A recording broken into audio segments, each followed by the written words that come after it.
Okay, we may already be live. Let us hope this has worked. Share. Copy.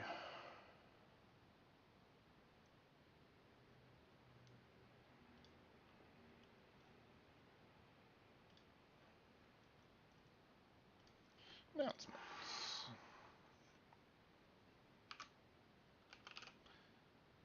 That's everyone. We are live for week 2. Hey, we have our first person. How you doing?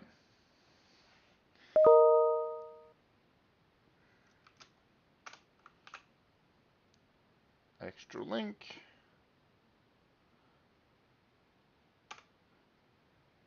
Whoa.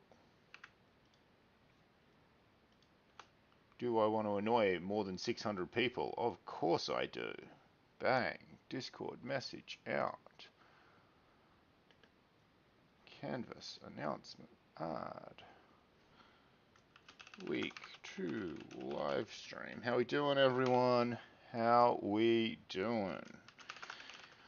Live for week 2.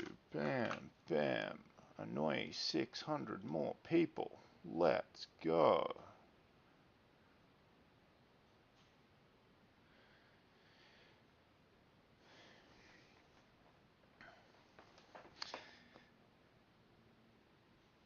Best time of the week.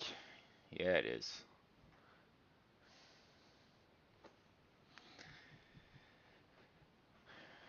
I'm guessing you guys are my sub crew at this stage with notifications turned on.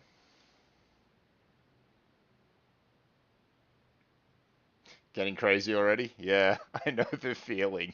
It really is. Oh, it really, really is. Notification gang? Yeah.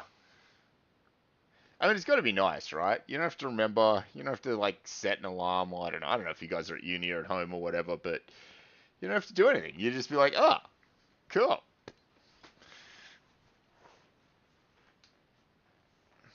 Just showed up and it was live. Yeah. Got the ad on Discord is also super helpful, right? I do want to lower the barrier to entry to getting into these things as much as possible. I know it's a pain when you have to like get a custom Zoom link every week and log in and make sure your Zoom's up to date and all of that jazz.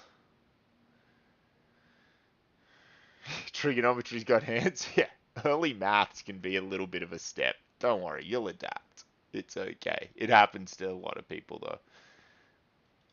Oh, you'll be fine. Ah, oh, I should do this. There we go. That looks a little better.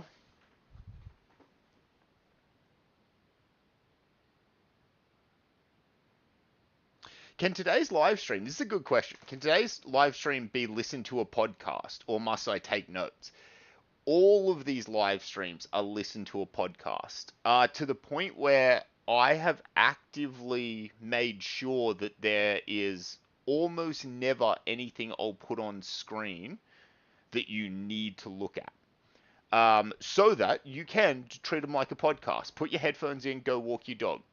That's totally legit way to engage with the stream. I know because it's 5 to 7 at night. A lot of people cook dinner whilst they listen to the stream, or they sit down with dinner and they throw it on their Chromecast and they watch it there. And that's an awesome way to engage with this. This is kind of the point. I want this to be super easy to engage and not a high stress environment. We'll try and pick the pace up with which we go through content so you don't get too bored as the weeks progress in the stream, but it's always meant to feel like a podcast. The lecture content maybe not. The lecture content might be a little bit more let's go, but the stream should kind of always feel like a podcast. Oh, heading to the NRL game tonight. That's cool. Yeah, chuck it on a second monitor and chill out. Absolutely. Any way I can help you engage, I want to. I'm not going to sit there and be like, if I don't have your full attention, you're learning wrong. Learn however the hell you want. Oh, live stream's your final lecture class for the week. Chill way to end it. That's really nice. That would be lovely actually, because you get all of Friday off. You get to you have a nice clear way to cap your week off. That's cool. I'm glad you guys get to feel that you can engage with it in a few different ways. By all means, if you like to sit there and focus, I'm all for it. And type it in the chat and being engaged is a really, really, really good way to learn. And you are better off. You will learn better if you are actively engaged and you're not distracted. But I know that your time is precious, and I can't demand that you sit here and stare at your screen for 2 hours straight and listen to Dylan. So I'll engage with you in any way you want to engage.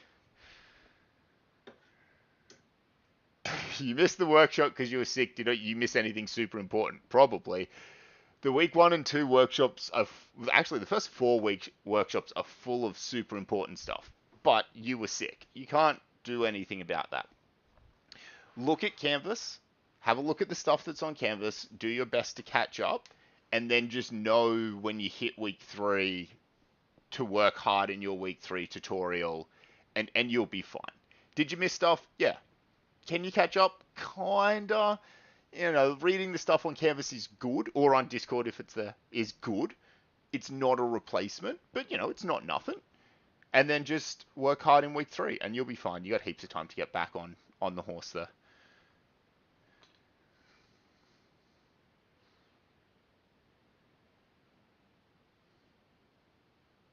Need to take notes in the stream? Nah, not if you don't want to. If you're a note taker, if that's who you are, go for it. I am now. I wasn't when I was your age. I never took notes when I was your age. Now I do because my brain is just mush all the time. And if I don't write it down, it didn't happen.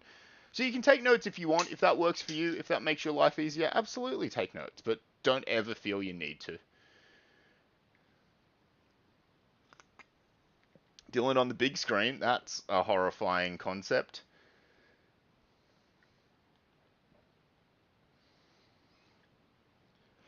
Oh, I'm glad you're liking ENGG1500. It's often a little bit of a rough start, ENGG1500, because we've got so much admin crap to get through and getting everybody on the right page and stuff. So often the first 1 or 2 weeks are a little tricky to get started, and then it gets good.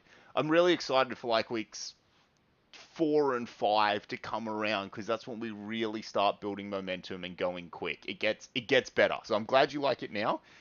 It gets better.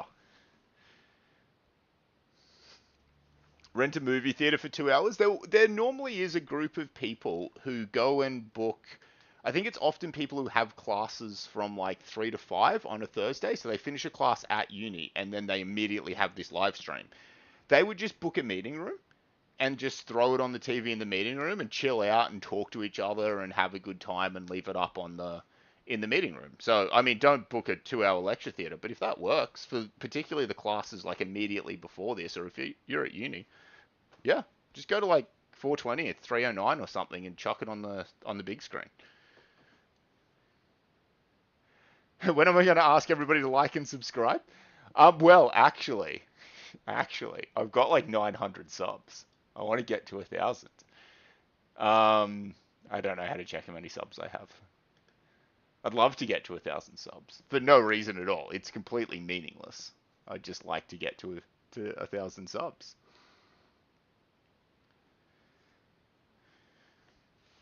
Yeah, Paige, you watch it on the train? Yeah, absolutely. That's what I want, right? I want something that you can feel you can just chuck your headphones in on as you're going home. I don't want you to have to feel that you have to stay at uni for another 2 hours for this when you could watch it on the train just as happily. 923? Love 1,000 subs. The reason I don't care, I don't need you to like and subscribe is my YouTube channel is not monetized and never will be. I went through this in one of the live streams, either week 0 or week 1. I will never monetize this YouTube channel and thus I get no ad revenue from it. So I do not need to obey the algorithm because I believe it is wrong for me to profit from this medium. I use this as we've been talking about because I think it's the best thing for my students, not necessarily the best thing for me, the best thing for you. Turns out it is also the best thing for me, but that's irrelevant. I don't profit from this, so I don't need you to like and subscribe. But 1,000 subs would be fun.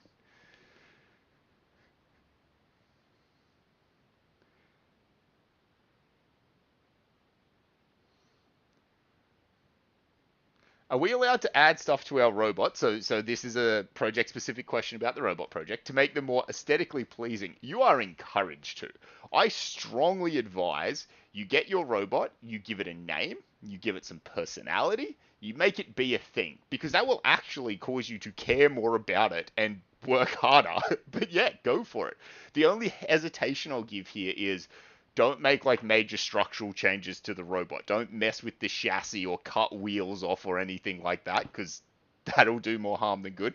But absolutely make it look cool. Go for it.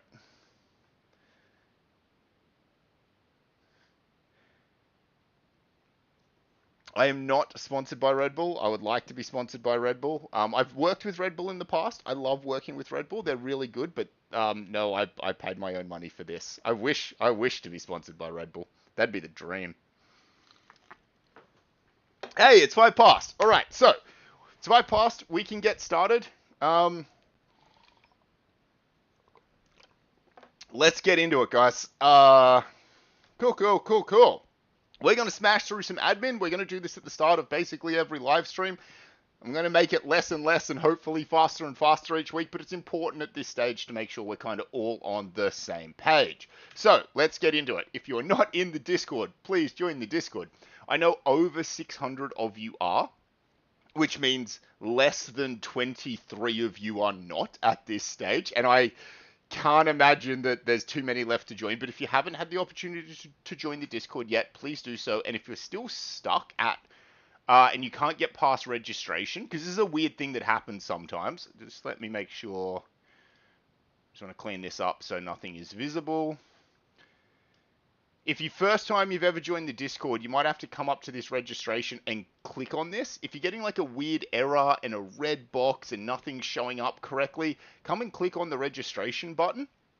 And then you should get this screen, and then you should be able to type your student number in, and then you should see a whole bunch of the other stuff on the left. Okay, so if you're not in the Discord, please join the Discord. In about, I don't know, 10 or 15 minutes or something, I'm going to run Sorting Hat again, and hopefully that'll be the last time I'll have to run Sorting Hat, and we'll be all good. Thank you so much for all of you who got into the Discord on time, and then Sorting Hat worked. It's been really, really good. I've been super happy with how you have engaged with it this year. It's been really pleasing. And it's already been helpful. Like, I've been chucking content on there. I've been answering questions. Please use it. You've got it. Use it as a resource. If there's anything you want on Discord, ask me and I'll put it there. Like, if you're sick of going to Canvas to get your workshop slides every week, tell me and I will put them on Discord for you. I am 100% happy to do that. If there is anything that is annoying right now, and it would be less annoying if I put a link on Discord or made a channel for it or something, let me know. I want it to be a space that you enjoy being in and it works and it's useful to you, okay? I will run Sorting Hat again in a couple of minutes, okay? So hopefully that'll catch, saying it now so people have a couple minutes to join, and then I'll run Sorting Hat, and then hopefully we'll be all good. I've got a slide that tells me to run Sorting Hat in a minute. Only the mechas are making robots? The mechas and the electricals and the computer systems are all combined making robots. I might step away from a couple of those discipline-specific chats and smash through some more of this just for a minute, and we can come back to them in a minute. The other things I just really need to say at the start. If you've missed your week 1 and 2 class, oh my god, we need to talk as soon as humanly possible. If you've missed your week 1 or 2 class, and you're feeling okay that you can catch up, we're all right. But if you're stressed, please reach out to me so that we can have a chat. Your first 2 weeks is super duper important. If you were sick, as we were chatting to somebody who was sick before, that's okay. We can help you. Just let's make sure that you have a good start. And if you have a good start, you'll be good for the whole rest of the course. So if you missed 1 and 2 particularly, please talk to me. This is really important. Really, really important that we get that fixed, okay? If you're in the Discord and not in a specific project chat, that's okay. That will get fixed when we run Sorting Hat, so don't stress. Did you all check in this week? Please check into your classes. I'm obligated to tell you that you are supposed to check into your classes. Who had a problem checking in this week? Did it work for everybody? Did anybody have any issues? If you had any issues checking in this week, please fill the Google form out. I would really appreciate it because that helps us know, hey, about this many people are having issues each week checking in. And then maybe it's like, oh, it's like 3 people a week who are having issues. This system's great. Or, hey, it's like 150 people a week who are having issues. Maybe we need to do something. So if you miss a class, please fill the Google form out for me. Question, can we check if any got missed? Are you talking about check-ins? I don't know. I did not check in, but I already filled the form out. Thank you kindly. Thankfully, the ABUW doesn't use the app. Okay, it does, and you're still supposed to check in. You are actually still supposed to. However, ABUW has pretty much already conceded that they need a better system, and they have a better system, and it overwrites the app. So yeah, in your case, if you're a chemical or a renewable and you don't ever want to worry about it, that's fine. No stress. Where's the form? It's on Canvas or Discord is correct. The place to go when you don't know is Discord course links and have a look, and you're almost certainly gonna find it. I put all of the important links here, and again, if you want an important link, please let me know and I'll chuck it there for you. The timetable glitch. So a few of you have experienced this already. This is a really weird one that, I don't know, 10, 15 of you have brought to me so far. You've got your, on your phone, you get a timetable, right? I think most of you are using this app on your phone and it shows you your uni timetable. Some of you have had phantom classes randomly appearing in that timetable. Like, you're supposed to have your ENGG15 tutorial on Thursday, and it's just giving you an extra one on Tuesday. No explanation. You just open your phone up, it's like you're supposed to be in class. I don't know where this glitch is coming from. It's absolutely a glitch in the timetabling system. There is no issues on my end. I've checked for everybody who's experienced this glitch. I've checked their enrollment. Their enrollment hasn't changed. They are all good. It's just the timetable app thing is crap and it's doing something dumb. So if you experience this glitch, please screenshot it and send it to me so I can report it and I can hopefully get it fixed. It will not affect your attendance. Okay? I don't know how many people this is happening to. I've had 10 conversations about it so far, so it's a non-negligible number of you, and I just wanted to sort of throw it out there so, you know, you weren't freaking out being like, oh my god, I missed a class, or am I supposed to be here, or whatever. So, yeah. How do I check my attendance for ABW? Don't worry about it, just go to class. If you've been going to class, Simon is all over that. He knows who's there and who isn't. Don't stress about it at all. All right, what to do if the stream drops? So I had this slide in here from last year because last year I had a thunderstorm hit about this time, and power flickered, and there's some questions about the stream dropping. So, and if the stream drops, I will do my best to restart a new stream immediately. It might take me a couple of minutes to get the stream up and running. So you're all aware, this link here, the one that's in the course links thing in Discord, this is a perpetual link. This never changes. Provided the ENGG1500 YouTube channel is live, this will work. This also means you don't need to get the fresh stream link every week. I send a fresh one every week. That's actually a completely redundant thing. You never need the new link to the live stream each week. You can always use this one. It will always work. It's the one in course link. So if you are there at like 5:05, you're like, hey, Dylan's probably live by now. I don't want to dig through my emails or whatever to find the thing. You just go to Discord, press this, and it will come up. And obviously, if I drop and then I reconnect under a different stream key thing, that will also work there. So check-in didn't work. Filled the Google form out. Do you need to email me? No, never, ever, ever email me about this.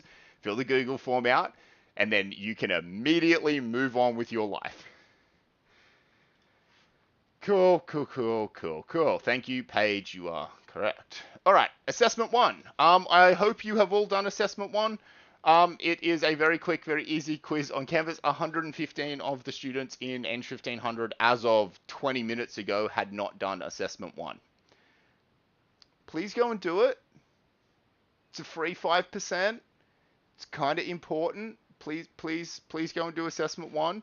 If you're in the chat right now and you haven't done it, please just right now, so to make sure that it works, open up Canvas, go to the hold on. Let's just help anybody out who's maybe having a bit of a hard time with this right now. Let's go to Canvas. If you haven't done it, it's going to go into Student View. Go to Canvas. Go to Assignments. Go to Quiz 1. Do Quiz 1. It will not take you very long. There's 12 questions in it. Please do it. Yes, assignment. It's an assessment. It's a quiz. It's an assessment. I despise this about Canvas. I don't understand, but Canvas doesn't call this tab assessments. It calls it assignments. So quizzes are assignments. I hate the terminology so much, but it's quiz 1. It's a quiz and it's in assignments. And I'm not allowed to change that. They don't let me change the naming of that. So please go and do quiz 1. If you haven't done it, it's a free 5%, and I really want you to get it. It is not a hard quiz, chat. It is the easiest quiz of all time. If you have done it and you don't have 10 out of 10 or 100%, it should be displaying as a percentage grade for you, I believe, if you go to grades. Oh, I haven't done it. But it should be displaying as a percentage. You should have 10 out of 10. Oh, you should have 100%. You should have 100%. Please make sure you have 100%. Redo it if you like. You're allowed to take it more than once. So, cool. It will disappear tomorrow. It is due at 5 p.m. Friday, and a mandatory part. I think it's 5 p.m. Friday. It will disappear whenever the hell the due date is for it to disappear, and it will be gone. You will no longer be able to access it. There will be no late submissions. So, please do it. Don't lie in the quiz. Obviously, the quiz is to set you up for success. I have no way of validating whether you lied or not in the quiz. Of course I don't. But it tells you to do things like learn to print, because when your competencies or your assessment comes around, we might be like, you now need to go and print this piece of paper. And if you don't know how to print, you're going to have a bad time.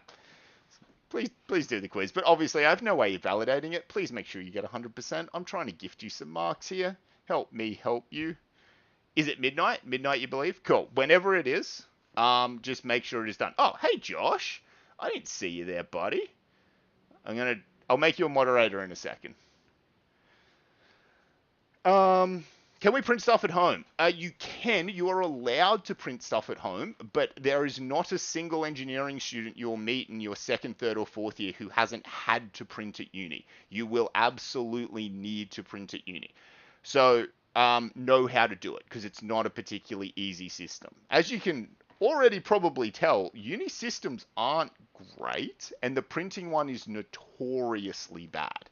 So learn how to print at uni in case you get caught in a class where you had to absolutely print out an assessment or something, and that will happen in ENGG1500. There will be times you'll be required to print. So know how to do both.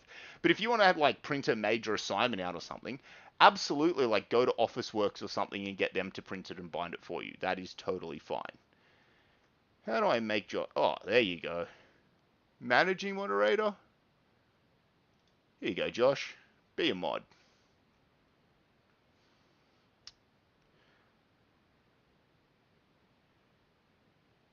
Do I have a video on how to print? No, I don't. Because they keep changing it. The system has changed 4 times in the last 3 years. And so I don't make a how to print video. I say go and consult the official university documentation, because by the time I make a video, it's probably out of date 2 weeks later. It sucks. I hate it. Yeah, about 10 cents a page. 40 cents for color. It might be 40 cents for color, and you can also print A3 on some printers as well. So it's not terribly expensive. Last versus highest attempt is worth mentioning as well. This quiz has highest attempt selected. So this is a quiz. You have a time frame to do it. You need to complete it by Friday. In this particular quiz, you can start it and complete it as many times as you would like between now and Friday. Not all quizzes are like this. Some quizzes, you get one shot at it. So be aware, depends on the quiz you are doing. In this case, though, it's the super easy one. Do it as many times as you like. You may also notice, or you may not have noticed, but there was a time limit on the quiz. You only had 1 hour to complete the quiz. Now, I really hope it didn't take anybody 1 hour to complete that quiz, but that's also a thing that is worth you knowing about. Some quizzes might be due at 5 or midnight, at midnight on Friday, but also once you start it, you only have 1 hour to complete it. The other thing that you should all be aware of is, say this one's due at midnight on Friday, right? If you start it at 11:30 on Friday, you don't get your full hour. If you submit it late, then it's late. Even if you start, at 11:30, you've just pissed away 30 minutes you have on that quiz. Even though it has an hour duration, don't start just before it's due. These are things that catch 1 or 2 people out every year, and they end up failing something as a result of messing this up. The other thing that happens every now and then, and it's very rare, but some quizzes that let you take them more than once will be set up to take your highest attempt. So if you go and you take this quiz and you get 7, then you take it again and you get 10, and then you take it again and you get 8, the grade you will get is 10. Because that's how I set this quiz up, the maximum one. Not all quizzes are set up that way. Some of them are set up to take your last attempt, so you would get 8 in that case. It's rare, but it does happen, so be aware of it. Where it really screws people over is they do the quiz once and they get 9.5, and then they go to take the quiz again, they open it, they never answer a single question, they close it and they leave, and they get 0 for that attempt. It's very, very rare, but it can happen, and I have seen it ruin people. So just be aware, check the rules on your quizzes. None of that is relevant to my quiz, but I figured it was worth giving you all the warning now. Okay, cool. Hope you guys are all good with quiz 1. I think we'll be all right. Your tutorials have been going really well. I've been really happy with how the week 2 tutorials have gone. Thank you guys for the effort of having your shit together and getting there on time and participating and doing your inductions and your PP. They've been great. The really nerve-wracking thing for me about this course is the tutorials getting off to a good start. Because once they start, they're great. They work really well, they're fantastic. But getting them started really relies on you showing up and engaging and whatnot. So thank you all for those of you who've done that. It's been super duper good. I'm really happy with them, and all of the credit there goes to you and to my tutors who, to be fair, have done an amazing job over the last 2 weeks. I'm super happy with them as well. So all of them doing great. Everybody should already know this. You should have already completed your inductions for ABEW, ES126, and EE103. Overall, they've been really good. Most of you have done a fantastic job. Yeah, a few of you have missed some things, but you've run down hallways and quickly smashed out an induction quiz and come back. So good on you. What's the max score on quiz 1? Quiz 1 is out of 12, but you should get a grade. There are 12 questions, but you should get a grade as a percentage. So once you have 100%, you have 100%. Most of you had student cards this week. That was really, really good. For those of you who didn't have student cards this week, there's a reason I told you in week 0 to get a student card. It's important. I know it sucks. I know it's annoying to line up and queue and do all the crap. That's why I told you to start really early. Please try and get a student card. It makes everybody's life much, much better. There is always, if I'm going to ask you to do a crap job and going to get a student card is a crap job, there's a good reason I ask you to do that, okay? So please get a student card if you don't have one. Again, to everybody who did have one, you're amazing. I love you. Thank you. You have made the classes run super duper smoothly. That's fine. We don't need to worry about that. Simon is all over it. Okay, that's kind of the weird random admin-y stuff. Are there any questions about any of that so far? Lines are pretty short now. Only took me about 5 minutes today to get a staff card. Hey, that's good. I know the students have to like submit a thing before they show up, and it's taking a little bit long, but it's good that they seem to maybe have gotten over the hump there. Go to student services and they can give it to you on the spot. Oh, well, that's wonderful. Josh, if you missed last week's live stream, you're fine, man. You can watch the recording if you want, but don't stress it. It's one of these kind of back and forth podcasty, do you need help sessions. You should be totally fine. Your tutorials are absolutely mandatory. Your pre-recorded lectures, absolutely mandatory. The live stream is a place you come to get help and extra content and stuff like that. If I submitted my photo last Friday, should my student card be made by now? Probably. I would say so. Oh, what awesome stuff. That's great. Is the live stream important? Yeah, the live stream is important, particularly if you need help. If you are 100% on top of everything, you've watched every lecture, you've done all your admin, you've done whatever, then the live stream is expansion content, which is what we're about to start now. We're about to start talking about some kind of new stuff. Where the live stream is most important is when you've got questions and stuff like that. Sick. All right, you guys seem okay. We can continue the student card discussion in a minute if we need to. I do want to help people with that. But let's talk about some stuff that's coming a little bit. And we're only going to touch on this lightly, but I want to see you guys to see where you're going. So your lecture content, your pre-recorded lecture content I'm talking about now, it's directly accessible. The stuff from week 2, directly accessible. Week 3, week 4, week 5, week 6, all directly accessible. I hope also that week 2 was more interesting, that there was a little bit of actual engineering-y stuff in week 2 and it actually was meaningful to you. That's going to continue over the next couple of weeks. So the next 4 are really big, really important lectures. We'll spend some time in the live streams reinforcing the key points of that, particularly the report writing lectures. We'll spend some time recapping that because that's really important and really quite difficult for most engineers. Many of your tutorials will expect that you've seen the lecture content before you get there. So I know anyone who went into a civil workshop this week absolutely needed to have watched the bit of lecture content around units because we talked about units heaps. I know chemical and renewable, Simon absolutely expects you to watch that lecture content because he helped me write some of it.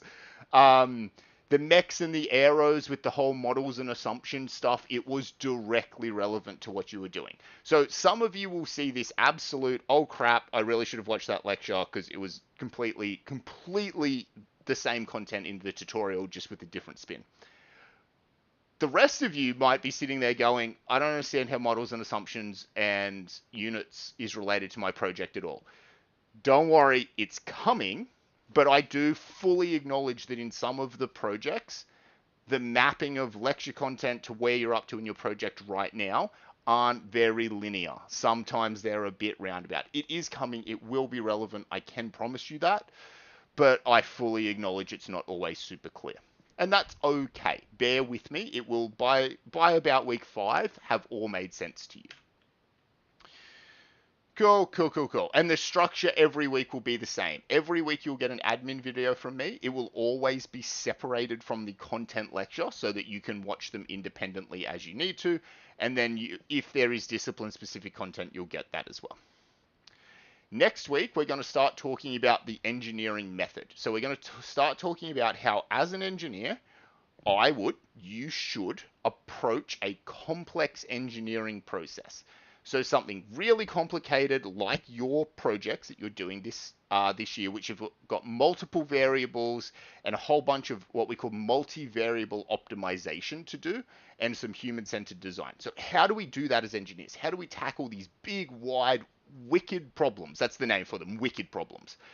I'm going to teach you that. That's what the week 3 lecture is all about. So hopefully Friday, maybe Saturday, depending on how long it takes me to get my things in order. That lecture will come out then. Watch it. It's going to help you with your engineering problem solving. Please do not start trying to solve your problem yet. In the week 3 lecture is going to be all about the design process. And then the week 5 class that you take, your tutorial in week 5, will be me coming in and helping you do a design thinking, a brainstorming exercise. So that's coming. Don't stress. Don't walk before you can crawl in this case. Bear with me, watch the lecture, learn as much content as you can in your weeks 2, 3, and 4 tutorials, and then we'll do design thinking in week 5. That's the next 3 weeks in a nutshell. Thermodynamics in chem and renewable was pretty wacky. Yeah, it was. It really was. And the drag and lift stuff that you do in aero and renewable is pretty wacky as well.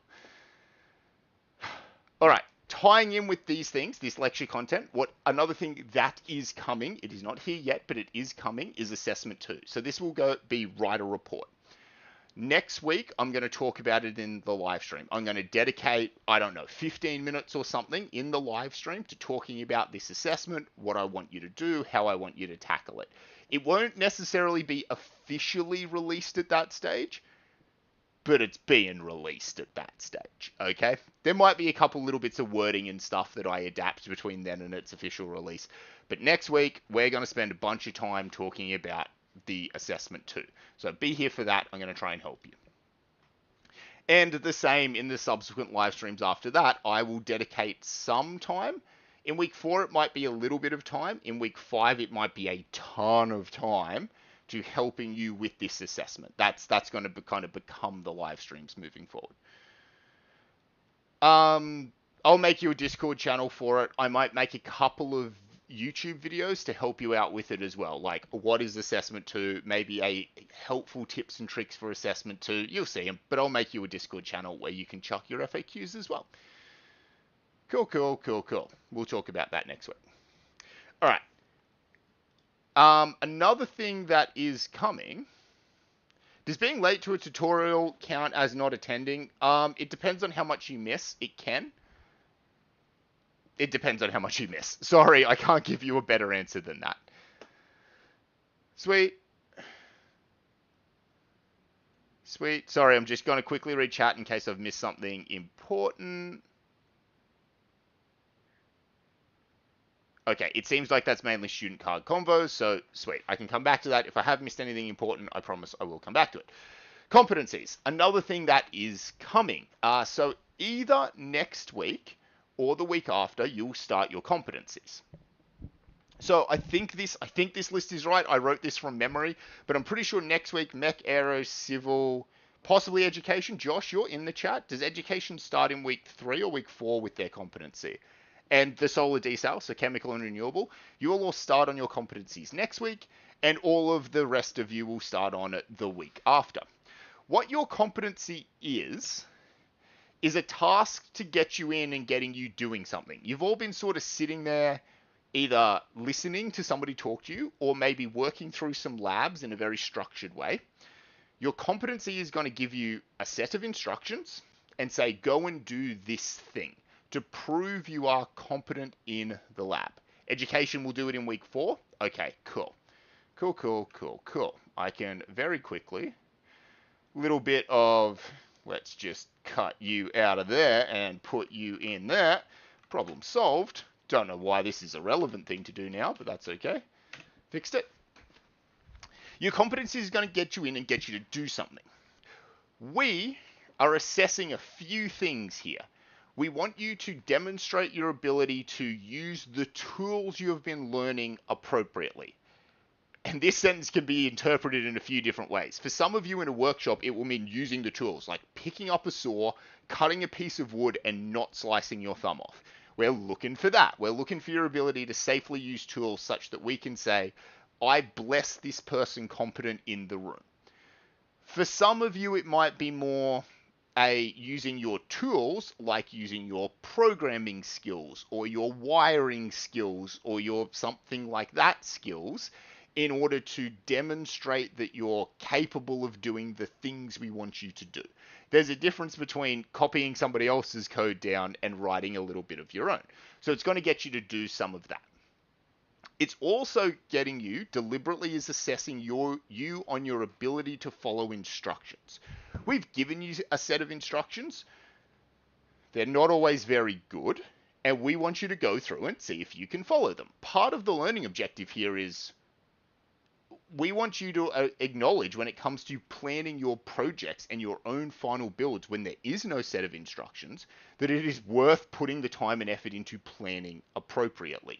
So that's just one of the things we're looking for there. But we are assessing your ability to follow instructions so that when it comes to test day and we give you a series of instructions, we know that you can follow them safely. If you can't demonstrate your ability to follow simple instructions, then we can't know that you're going to be safe on test day when we give you a set of instructions. So we're assessing that as well. Some of this is going to be a little chaotic, and that is intentional. I expect this to be somewhat to entirely chaotic, and that's okay. It's meant to be a learning experience. I don't necessarily care that you finish your competency or that you do super well in your competency. I want to be able to get you at the end of week 4 and say, did you learn something? Are you going to do something different now than you would have if you hadn't done this? And if you say, yeah, I learned a bunch of stuff. I'm never doing this again. I'm never doing that again. I needed to realize blah, blah, blah. Great. That's what it's all about for me. Controlled chaos as a learning experience. Also, it's an activity for you to do in your teams. So it's a bit of bonding for you guys as a team. It's probably going to be a bit of trauma bonding for you guys as a team, but it gets you to all do an activity together. So that's coming. For some of you, you've already seen your competency documents. You'll start next week. For others, you haven't even seen them yet, and it won't start until week 4.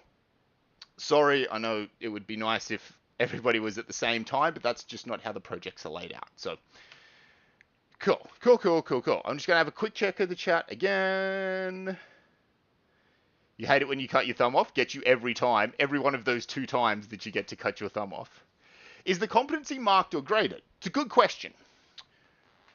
No, kind of. So the way in which we grade it is we will ask you in your report. So you must be deemed competent or not competent. Okay, so if you don't show up, if you don't participate, then you will not be deemed competent, and we have to have a conversation because you're not safe in the room.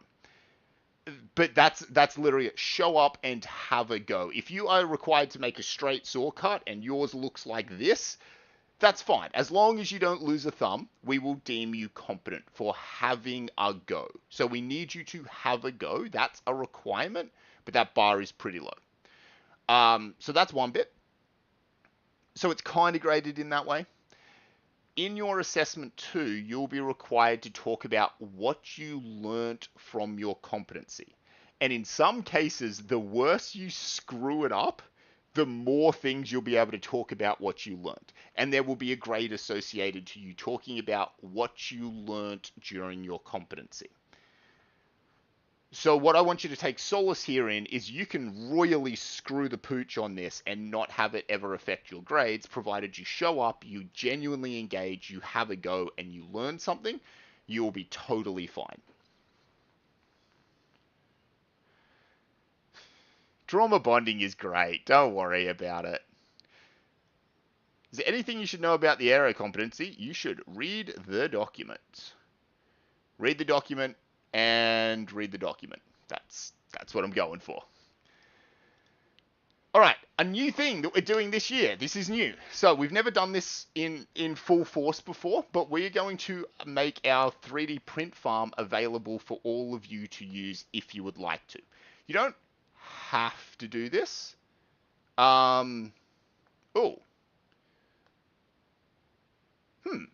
That's interesting, Emma. In Canvas, it says the due date for assessment 2 is Monday, week 3 at 9 a.m. Is that still true? That is absolutely not true. I didn't even think you could see. You're not supposed to be able to see anything about assessment 2 right now. That's absolutely wrong. Could you do me a favor, screenshot that, send it to me in an email, and I will kill whatever part of Canvas is currently showing that. I haven't updated this yet. So it's probably just something that I've missed that I needed to update. That's extremely strange as to why it would be there, but I don't know, made a boo-boo somehow. Can anybody else see a due date for assessment 2? I really don't want people to get anxious about it. It's a very good question. Thank you for pointing it out. And none of this is visible to students. That's all right. Thank you, Emma. I will find where that is. I will fix it for you. I will fix it for everybody. Some of you can, some of you can't.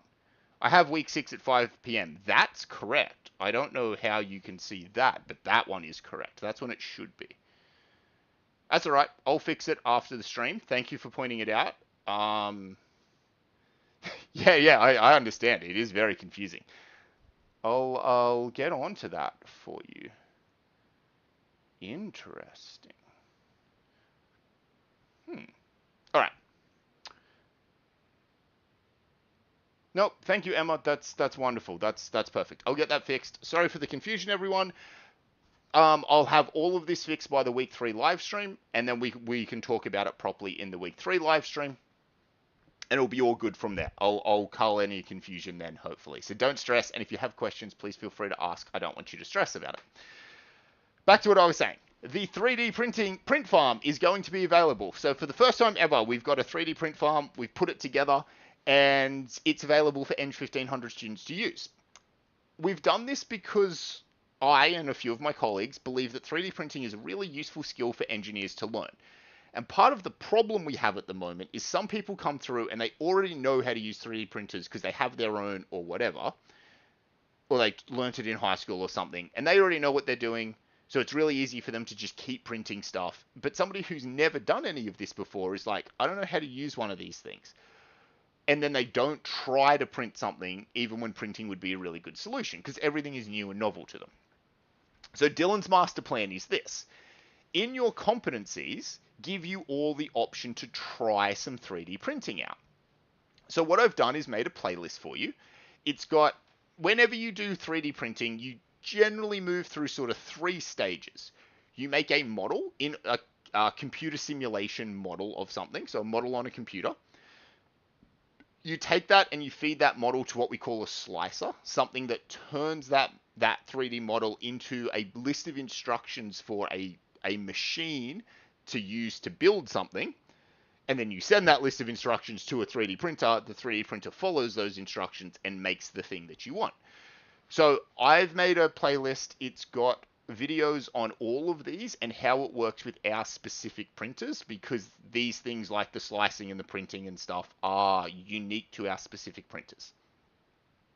I've also made you guys some modeling videos. Now, if you already know how to use a solids modeling package, so you know how to use Creo because you're doing Mech 1110, you've used Fusion 360, or what? Have any of you used modeling packages in high school? Is this a thing still? You guys get taught anything like that? I know Fusion's fairly popular. There's an AutoCAD one that I think is fairly popular. Onshape is actually what I'm going to teach you. So if you know Onshape, then awesome. Autodesk, yeah.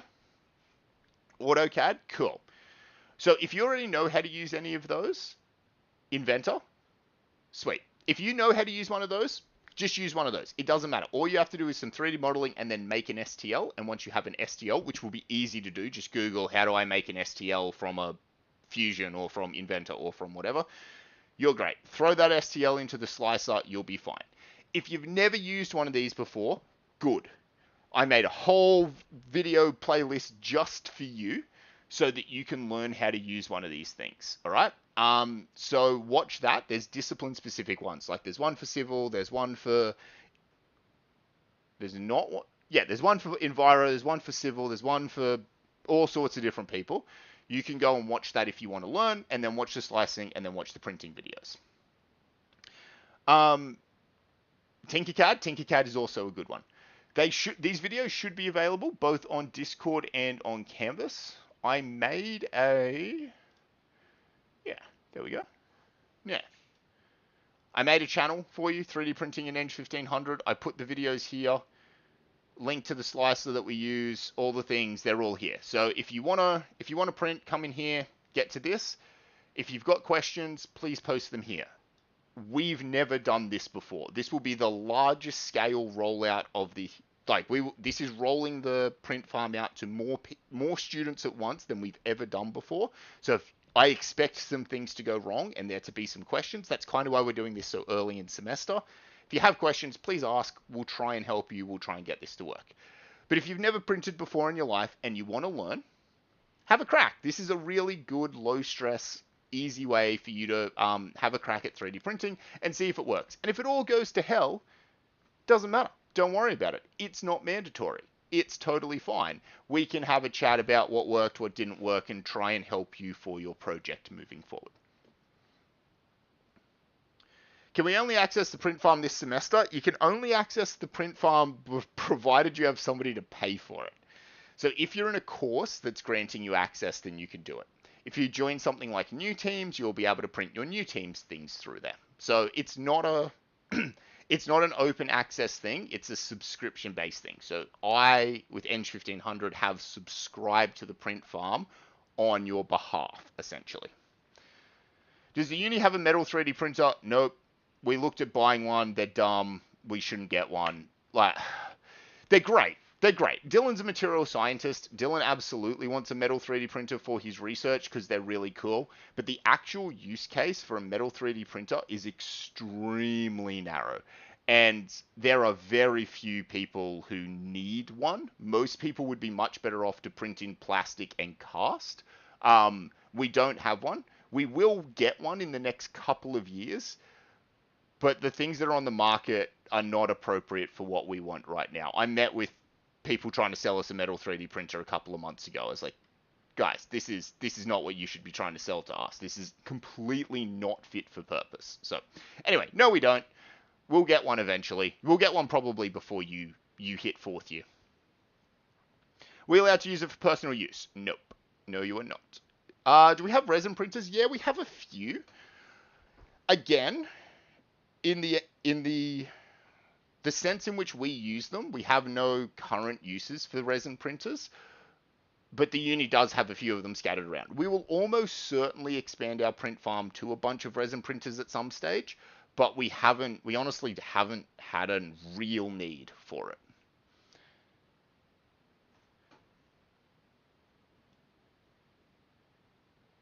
Cool. Okay, so the point of this is not to go down the rabbit holes of metal 3D printing and resin printers and stuff. The point of this is, if you've never printed before and you'd like to learn, watch these videos, get engaged. Oh, run sorting hat. Okay. I shall listen to past Dylan and I shall run sorting hat. Sorting hat.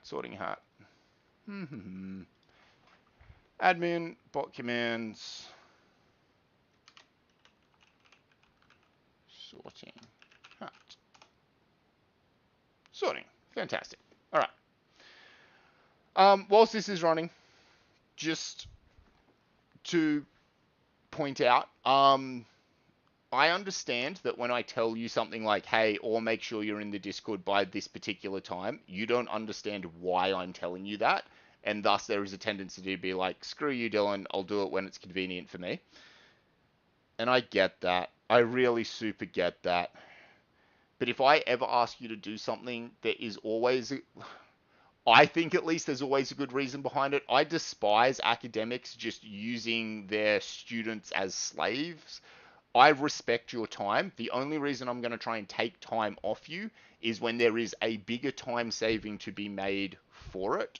So please, whenever possible, I am trying to be more efficient when I'm asking you guys to do stuff. I know it's annoying. I get that. But, you know, if you get in the Discord on time, then we only ever have to run sorting hat once, and then all the classes run more efficiently, and then everybody's in teams, and then you do better in semester. And it's all predicated on you getting past registration in time, which I am super aware that those of you who are in the chat right now are not the people who need to hear this message. Doesn't matter. It's all good. I just wanted to fill 2 minutes while I was waiting for sorting hat to go. I'm going to move on. I'll come back to it. Most of you should be in your Discord teams by now. Hopefully you all got added in your tutorials. If you didn't, you should get added next week. Although I know the overwhelming majority of people got added to private teams this week. When you get your private team, it's a semi-private team. So your team of the team members are the only ones who can see that chat. No other students can see it. Your tutor can see it, and I can see it. Now, I can see it and literally 400 other chats. So I have no interest in like going through absolutely everybody's chat and seeing if they're posting in there, man, that Dylan guy's a dickhead. I don't care. Go nuts. Post anything in that chat that the 4 members of your team deem acceptable. As far as I'm concerned, it's a private chat. The reason I can see it is twofold. If you need help, you can at me and be like, hey, Dylan, we're really struggling with this. can you jump in and we've done this, we've tried this, and it's not working. Can you help us? Yeah, sure, I can jump in. Your tutor can also do that. Your tutor is probably the more likely person to call on in that circumstance, but they can. The other time that I would get into your chat is to moderate if something bad has happened. So a student has completely stopped contributing to the project. They haven't shown up in 2 weeks. You don't know where they've gone or whatever. And you can say, hey, Dylan, what's going on with this person? I can check the chat there and be like, yeah, look, they don't look like they're contributing. Or, no, they're contributing fine. We maybe need to do some project management here to make your team run a little more efficiently. It's very rare that I am required in that case. It happens less than 10 times a year. But in those circumstances, I will not ever look at say a Facebook chat. Even if all 4 members of the team say, hey, this is in our Facebook group, can you have a quick look at it? My answer will always be no, because that's a line as an academic. I don't feel comfortable crossing that. I'll never look at your Snapchat chats. Don't try and show me. I've had people do it before. Don't. We use the Discord because that's your team chat. You are required to function as a professional team and put your stuff in that chat. You can have a second chat that is completely social yourselves. Go nuts. I don't care. But we give you a chat for a reason. Please use it. Thank you, Emma. Appreciate it. Is there anything you need to do from Sorting Hat apart from being in Discord? No, there's absolutely nothing you need to do. You only need to be in Discord. That's it. You just have to be past registration. You don't have to do anything else. Hey, I missed a ton. You just got home. So one of the beautiful things about about YouTube, is if you miss something, you can just drag the slider back, restart it from wherever you want, and play it on double speed. And then you can catch back up to live time. It's super good. Turns out YouTube's really good at what they do, unsurprisingly. Cool.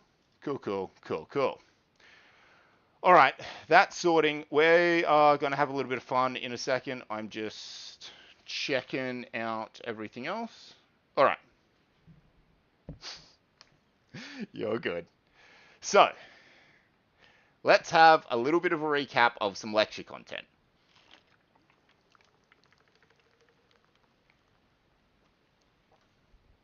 And let's play our game. So, let's play a little bit of Who Wants to Be a Millionaire. We're going to go through a couple of questions here. We're just going to hack this. I'm not going to do a stupid poll or anything like that.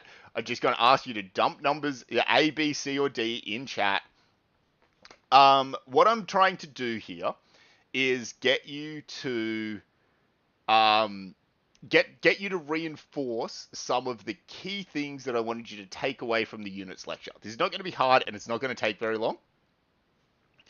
And we're going to have a bit of fun with it. Mainly, Dylan's going to yell at the computer screen about things that annoy him about units. But what I want you to take away from this is you will be assessed on this. The things that are in this slide are the things out of that whole fun units lecture. The shit I'm actually going to assess you on is this. So, know your SI units. And yes, of course, it is millimeters. It is meters. Sorry, you are correct. It is meters. Good. This is a free gimme to start us off, obviously. That's your $1 in the Who Wants to Be a Millionaire game. All right, question 2. What is the correct SI unit for mass?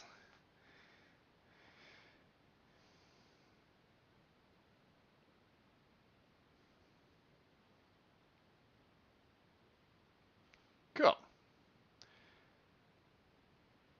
So, better question. Well, you are correct. The answer, the overwhelming majority, I think 100% of you are correct. It is D. The correct SI unit for mass is kilogram, which is really freaking stupid. Why the hell is it kilogram? It's so dumb. It actually should be the ton. Technically, it should be the ton. So, kilogram makes no sense as a default unit, right? You shouldn't have 1,000 of something being your default unit. It's idiotic. The other thing that's idiotic is, and it is the kilogram because they took a liter of water to be their standard volume, and then they said that weighs 1 kilogram. because a milliliter of water weighs a gram, which is all super stupid.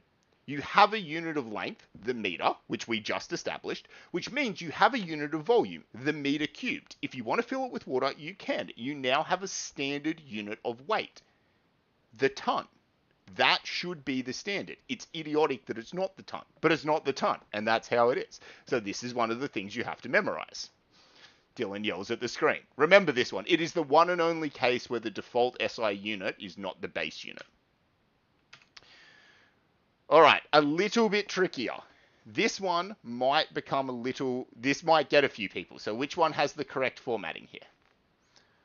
The sentence is the same. I live 12 kilometers from university. Can you get a lifeline? I think the chat might help you narrow this down a bit.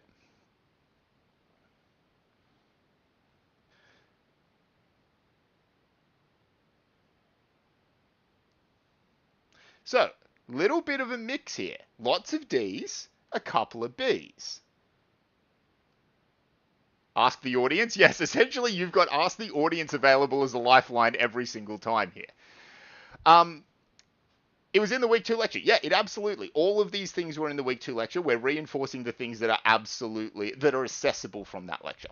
So, yeah. Okay, A and C are wrong, right? Why are A and C wrong? Because they're using a capital K for kilometer, which is wrong, but it shouldn't be. Capital means capital prefixes, so mega, giga, whatever, all are capitals when they mean bigger than. So that when they mean 1,000 times or 1,000,000 times or 1,000,000,000 times, you give them a capital. When they mean smaller, 1,000th of the size or 1,000,000th of the size. So when you mean milli or micro or nano or pico, you give them a lowercase letter. For some stupid reason, kilo, although it means bigger, gets a lowercase k, which is also dumb. So it's not A or C, even though it should be A or C, but it's not. B or D? It is D. The reason it is D is if you were to write this out in full, so no abbreviations, you're going to write I live 12, Twelve, kilometers, Kilometers, from university, you would put a space between 12 and kilometers. And so you put a space between the 12 and the kilometers. That is the logic. That is what you do.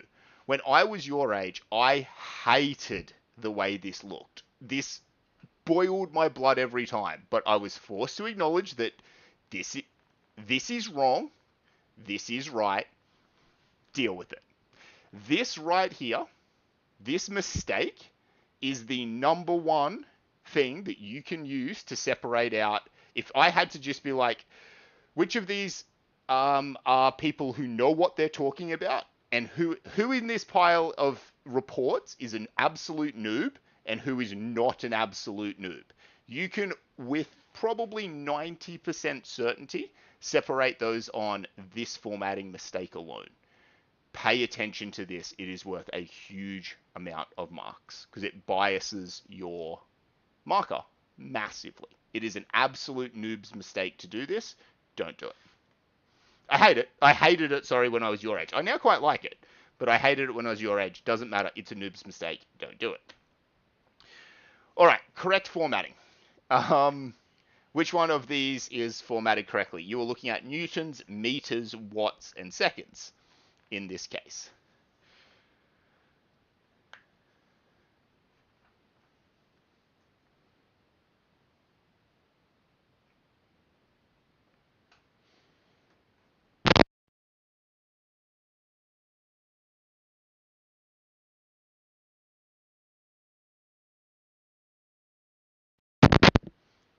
Cool, pretty flawless, actually. Well done. Everybody gets this correct. So far, it is A. It is absolutely A.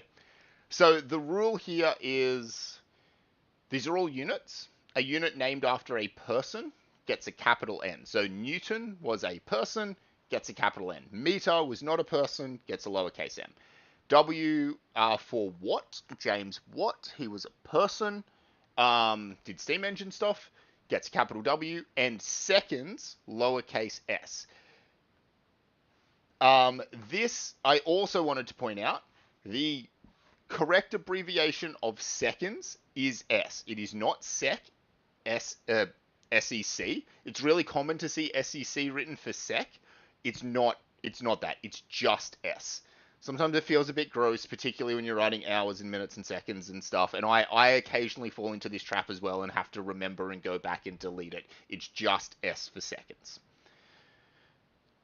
What is a what? Yeah, if you've seen the lecture, yes, what is a what? All right, so that's fine. How do you know which units are named after people and which ones aren't? You look it up. If you don't know, you look it up. Okay, and then this is good. Well done to everybody, the overwhelming majority of you who did super duper well here. Just a couple of other confusing points that trap people and they make mistakes. M is a nasty unit. It's a really easy one to be confused. So a lowercase m can mean meter. A lowercase m can also mean milli. An uppercase M for mega. But a symbol of M can be used as a variable to mean mass. This is all kind of nasty. I should have, and there's a reason we do this. Hold on. Let me edit my thing. This should have been italicized as a variable, as a thing. There we go. So be careful. People often are like, why are you so picky about whether I used a capital or not, or I used a space or I didn't, or I whatever? Well, it turns out we reuse the same letters every time, and really subtle bits of the formatting, like whether it's capitalized or not, whether there's a space or not, can actually imply really drastically different things. So be careful about this. The other one is this. You will see this. I don't know if you've seen it. Yeah. Oh, Emma's gradient. Oh, yeah. I forgot about Emma's gradient. That's a thing as well. In your straight line equation, M is often used as gradient for reasons. Things get really confusing really, really quickly. So sometimes there is value in being pedantic. You know me. I'm not normally a particularly pedantic guy. But every now and then I am forced to admit, particularly in the case of units, that yes, being pedantic is worth it. Another place where this can be tricky is here. So a lowercase p in engineering is often used to mean force for reasons that sort of boggle your mind, but we use often when we want to denote there is a force, we'll say force P is equal to 200 newtons, because we do, for reasons. Uppercase rho is, so rho here is a Greek letter. It looks like a P, but it's not a P, it's a rho, and it has a specific meaning. Most often in engineering we use it to mean density, but in math they use it to mean other things as well. And uppercase P is generally used to mean pressure. Where does this get really nasty? Well, pressure, density, and force, when you're talking about air pressure, when you're talking about the density of air affects its pressure, applying a force onto something, this is just nasty stuff. Like, it's so easy to get confused. So again, it's a case where we want to be really pedantic. Wouldn't P be used for pulling force, for example? It's not. I see your logic, and it's really good logic. P for pull. But we tend to try and not, in engineering, assign a sign to something implicitly. And okay, granted, you could say it's P for pull or P for push, and so the sign changes. And I mean, that's a good logic. If you're like, what the hell does P mean? Hey, P could mean pull or push. Hey, P is a force. That's a really great way if it helps you remember it. But I think you're searching for some logic that may not exist at that stage. The trauma of rho versus P in fluid dynamics. Yeah, when you get into fluid dynamics, aerodynamics, but hydrodynamics, we call them all fluid dynamics. We talk about pressures all the time. We talk about forces all the time. We talk about air densities all the time. It's a thing. So sometimes being pedantic about our units is important, and building good habits now helps later. You don't want to have to build these good habits when you're in the middle of thermodynamics, which is what I had to do because I was lazy in first year. So that's why I tell you. Sometimes people will do things like put equations in square brackets, for example, or italics in variables and things like that. And I often go, you don't need to worry about that. And then I go and confuse myself and mess a calculation up, and it's really, really, really bad. So again, it is often worth the being pedantic in this case. Cool. That's basically all I have on the unit stuff. What I want you to take away from this is a few things. It can be confusing. Bear with it. And those couple examples we did, like spaces between your numbers and your units, when to capitalize, when not to capitalize, and S for seconds, not sec. These are all things that are really important from an assessment perspective, so please know them.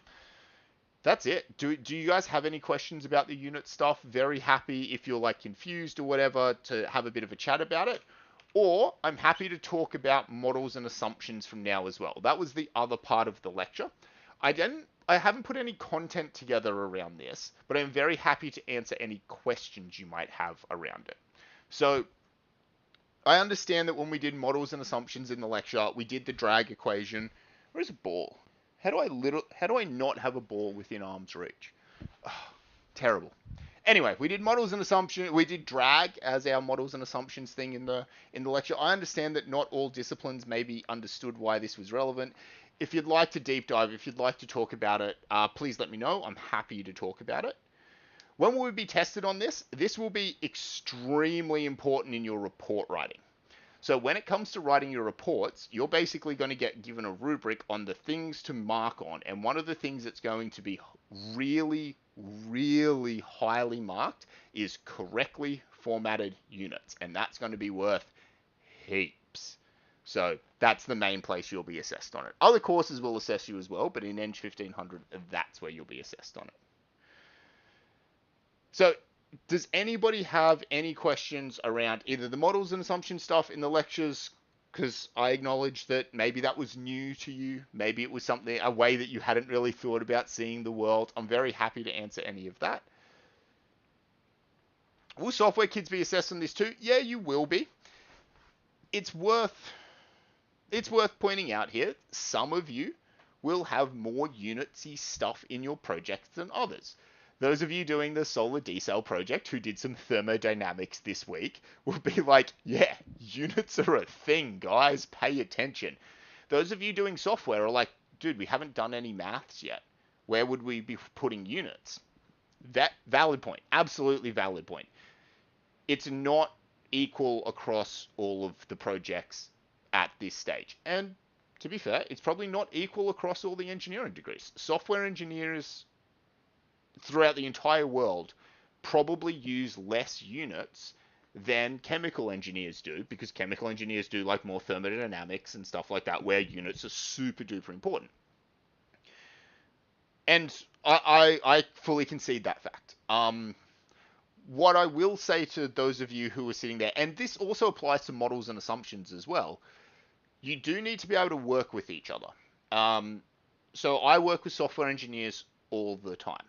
And I need to be able to work with them. And sometimes they need to understand my language enough so that they can understand the equations that I need them to simulate and things like that. And sometimes I need to speak their language enough to know when I ask them to do something impossible versus something very easy. So sometimes it's directly relevant to you, and I'll concede. Sometimes it's tangentially relevant to you at best. But here, when we do our generic engineering courses, we're trying to bring everybody together to speak a little bit of a common language whenever possible. What's the hour abbreviation? H. And I suck at it. What my worst abbreviation, without doubt, is I will write HR every freaking time for hour. It is not. It is just 8.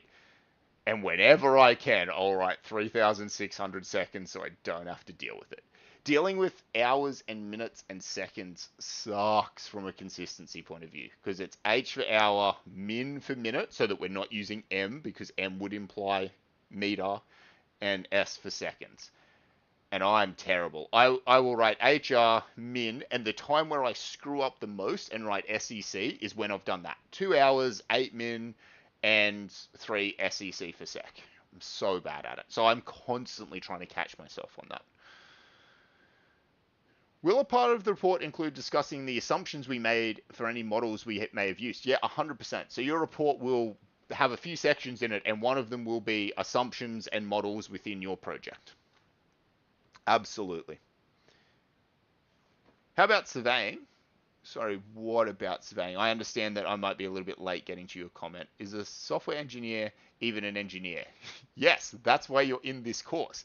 It's actually a decent question. Like, software is close to not being an engineer. You are certainly on the edge. The more I work with software engineers, the more I realize that that's a bad thing. More software engineering should be embedded within what we do here, and more of what we do. And as a mechanical engineer, I should look to what the software engineers are doing more often. I get along extremely well with a couple of the software engineers who are my tutors or have been my tutors in the past. And we're really similar in the ways in which we think and we problem solve and we do our things. So some people view software engineering quite a long way off onto the side, and I honestly think that's to the detriment of all of us. We should be far more engaged. I will advocate to the day I die that software engineering should be part of ENGG1500 and be involved, and we should work together more.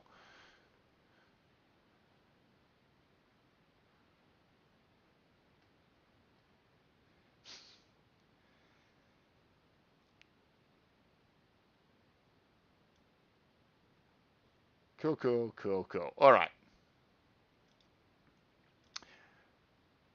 I feel we're okay. At this stage, I'm going to throw this out for open questions. Does anybody have any questions? Is there anything I can help you with at this stage?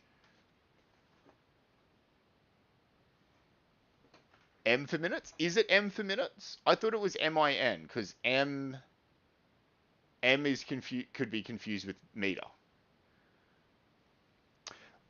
For everybody else, I'm very happy to engage in conversations around what the correct abbreviation is for some obscure unit. I'm very happy to have a conversation about models and assumptions and how it might be relevant if that's what you want to do.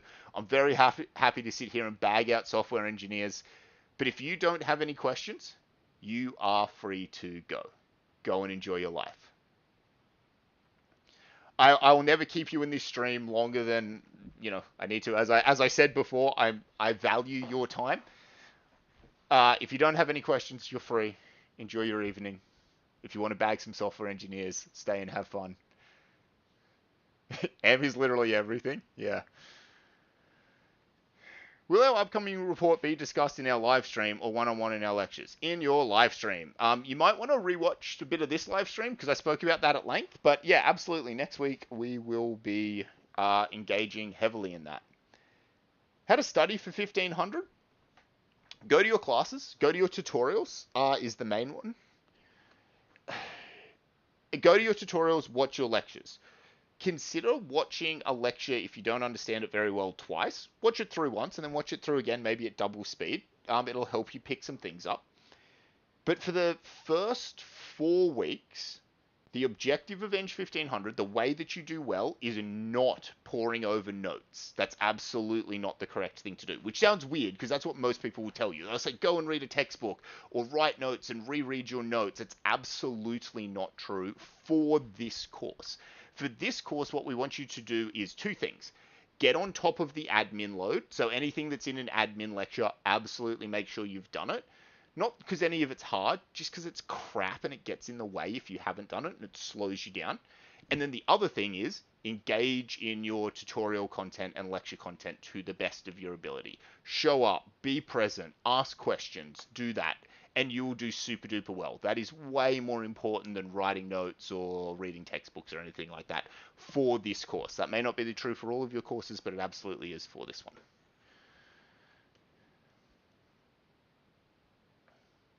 Our team chat hasn't been made private, and one of our team members hasn't joined the Discord yet. Can it still be made private? It can, but not until that person joins. Once I make it private, they can't see it, and I don't want to lock them out. So I know it's a little bit annoying to have to wait for that person, but wait for that person. As soon as they're in, as soon as they're posted, then we can lock it, although that will probably happen in your next tutorial class. Thoughts on Clarkson's Farm? I've never actually watched an episode. I would like to. I don't currently have the time to watch any TV. Kind of sucks for me right now. I'd really like to watch it, but I haven't.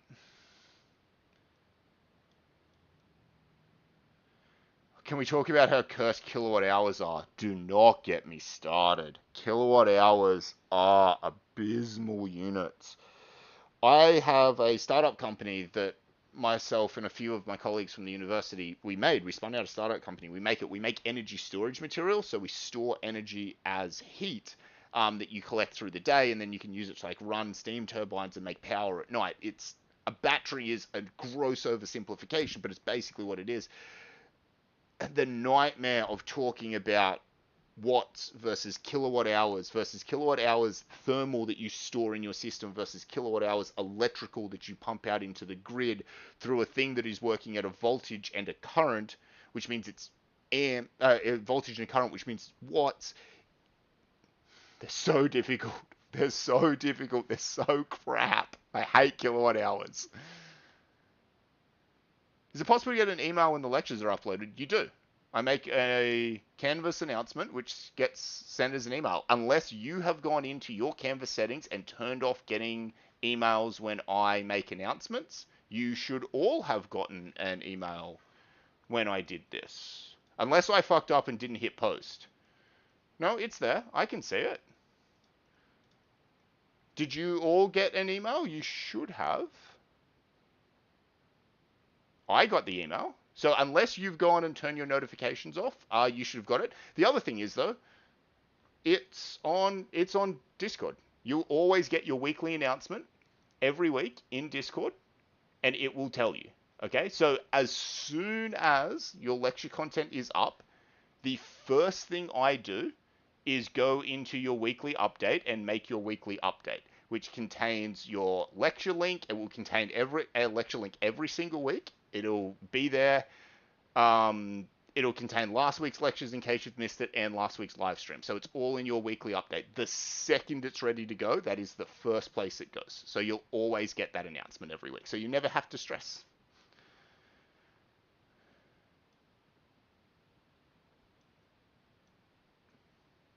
Why is kilowatts even used over joules? Kilowatt hours is used over joules because a standard household uses a number of kilowatt hours that a human being can wrap their head around. That's why it's used. Whether it's worth it, I don't know. Did Sorting Hat work? Sorting Hat should have worked. Let's see if it's finished. It's finished. Sorting Hat is finished. Everybody who was in the Discord should now be able, who was past registration when I ran it, should now be able to see their team chats. If they want to post in their team chats, they are more than welcome. And if your team has now got all of its members and you want to at me and say, Dylan, this chat can now be made private, I will do so for you as soon as I get some time to do so.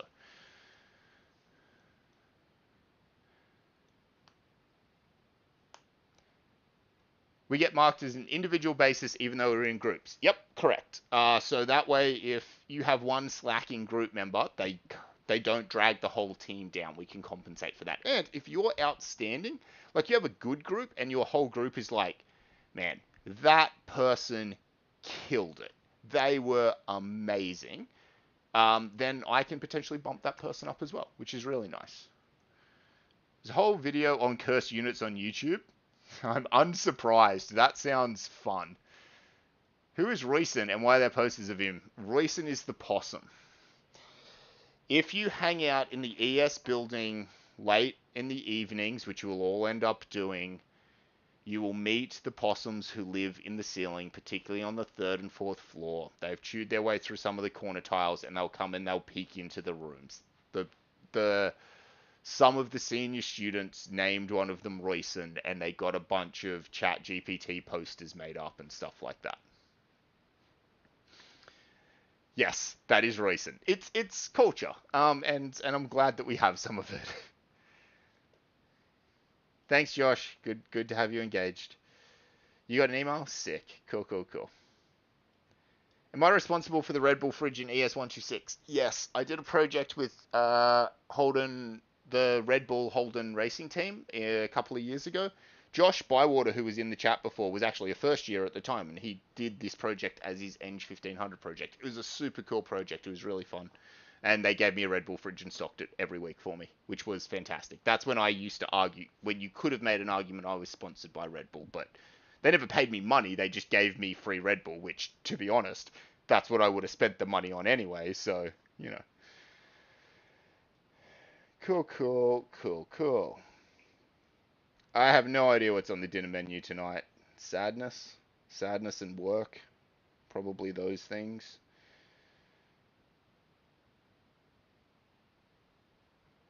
Once we're all assigned to our teams, is it possible to hide the other team's server, making navigation easier? Sort of. As we lock the teams, they will disappear. So the way that it works is you're in all of the teams at the start. So we don't exactly give you a team because you're technically in all the teams. We kick you out. We kick everybody else out of your team, and then your thing disappears. So hopefully once we've added everybody in your workshop, all of those other team chats will be dead. And they will cease to exist for you, and then your navigation will get easier. If by next week or the week after there's still a heap of them in there, let me know and I'll try and clean them up for you a little bit.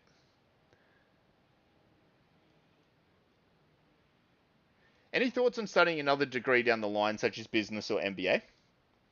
I got a PhD. It was pretty fun.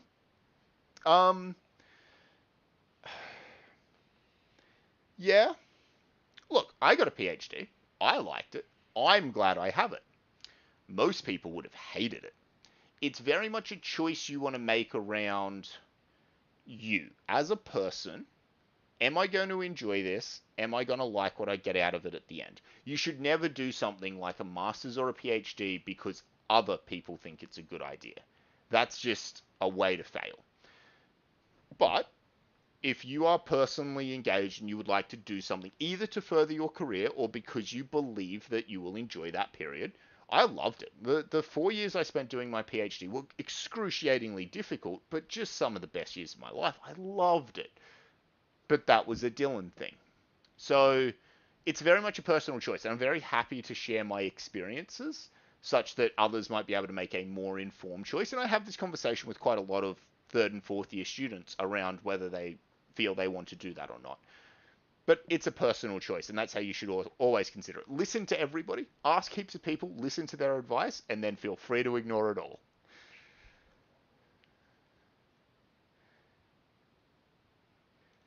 Can we get free Red Bull? I don't know how.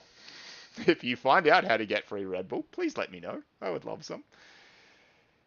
See you, Samuel. Software's having a client meeting next week, right? Yep. Any advice on how to approach this professionally and honestly? So the people that the softwares are meeting with, the softwares, by the way, get to meet their client. Their client is a real, actual individual, as many of your clients are, but most of you won't get the opportunity to meet them. They get to meet them next week. Whenever you get into this situation, you should always prepare, have a list of things that you want to ask, some things you want some advice on, some things you want to report. Hey, I've done these things. I would like help with these things. So prepare for that. Be professional as you go in. Align your team. Your team should have always met together so that everybody's on the same page before you go in. It doesn't mean you have to be like, here's our script, we're absolutely sticking to it. But just that everybody's kind of seen the talking points.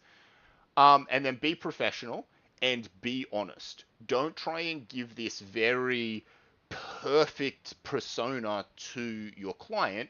They're human beings. Talk to them like they're human beings. They're there to help you. So be honest. Hey, we're really struggling with this. Can you help us? Or we think this at the moment. We'd appreciate your advice on it. It's the best way. Work with them. Don't work at them. Work with them. They are human beings. Talk to them like they're human beings. And that is advice for anyone when they're meeting clients or investors or business partners. That always works best when there is a bit of a human connection there.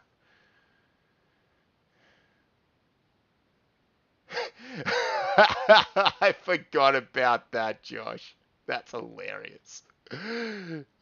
Josh attempted to do a CFD simulation of a car in his first year. That is an ambitious task. He tried hard. It was well done.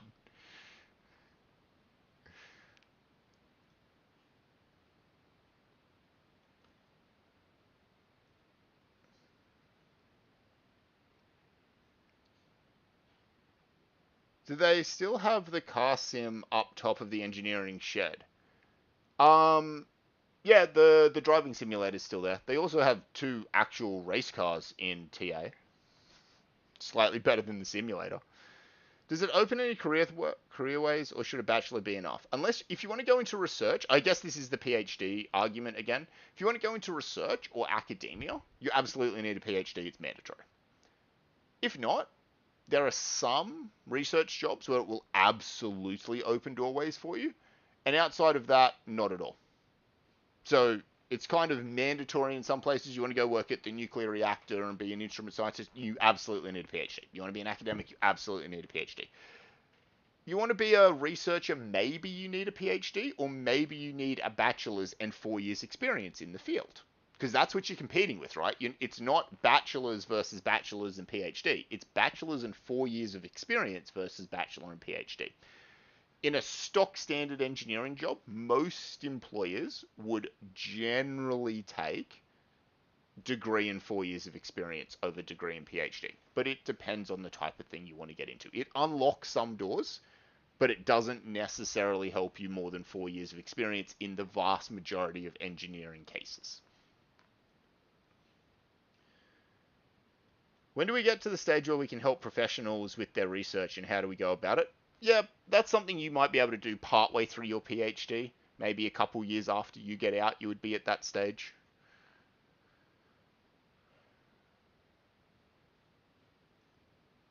Last week we were 300 and now you're under 100. How? I mean, I have also told everybody they're allowed to leave, so that might be contributing somewhat to it. Did we have a big drop off? Yeah, we basically halved it.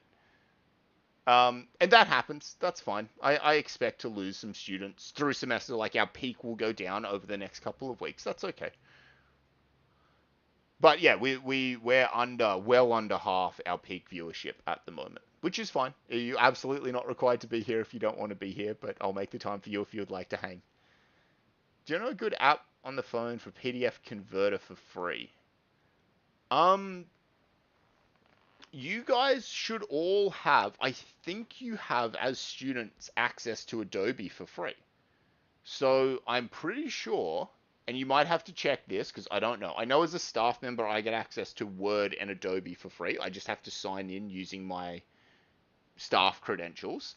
I know you get Word for free. You might get Adobe for free, or you might at least get a cut down version of Adobe for free. So you should try and see if you can like figure out how to log in with your university credentials through Adobe, and it might be free. Don't pay for it. Having issues with Discord. Lost access to team chats in Aero. Ended up in another team's chats. All right, Liam. Throw it in an email. This happens sometimes. It would have been a typo. When somebody was making a team, somebody would have made a typo. It happens. Sorry about that.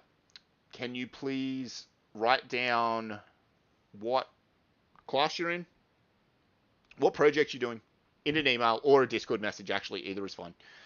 What class you're in,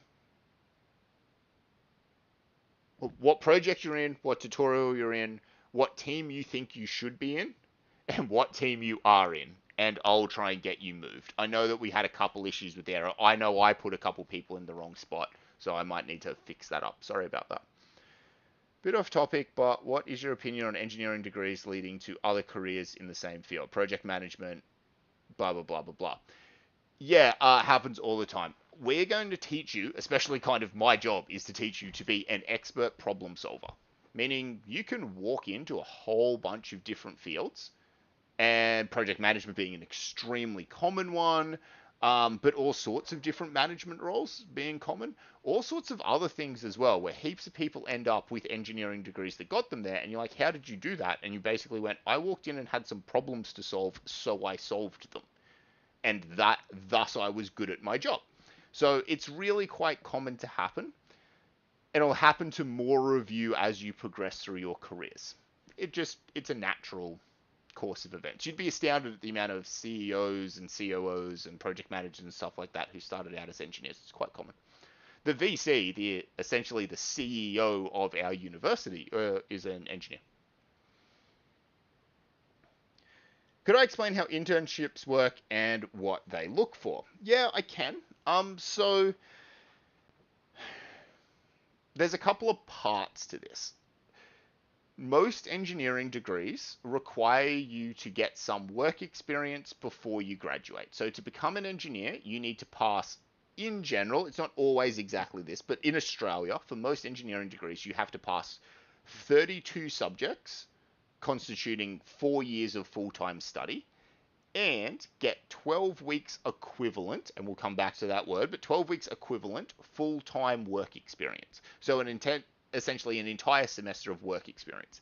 You do that semester of work experience almost, and we'll come back to that word, entirely outside of your classes.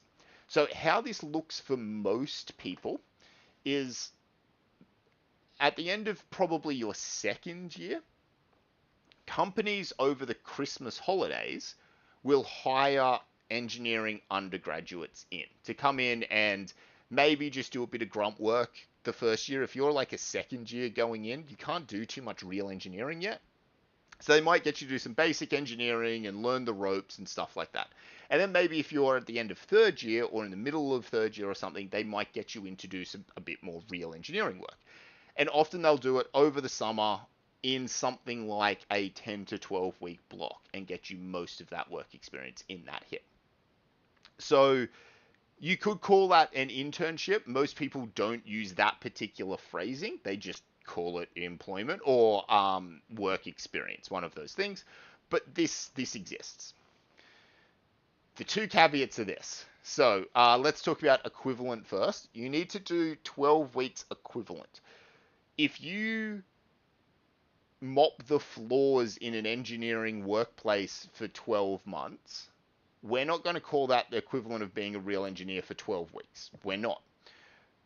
If you've been a fitter machinist, however, a tradesperson in an engineering workshop for a year, we might consider that applicable, not entirely your entire 12 weeks, but we might say like, yeah, that's equivalent to say 4 weeks of being an engineer, in that we would love every engineer to spend a couple weeks on the tools before they finish.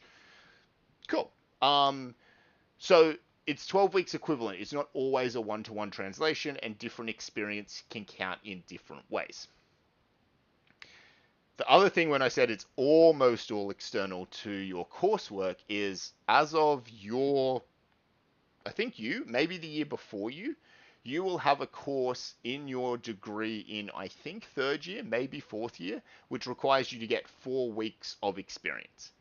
This is not 12 plus 4, it will be 8 plus 4. So we always needed you to get 12 no matter what. One of your courses will now require you to get 4, but that will just be 4 of the 12 now comes under a course code instead of it being all external. In reality, don't stress about it. As a first year engineer, you're of no real use to a company anyway. So at the end of your first year, maybe more likely during your second year is where you should start looking for this. But it's a very valid question. Happy to explain.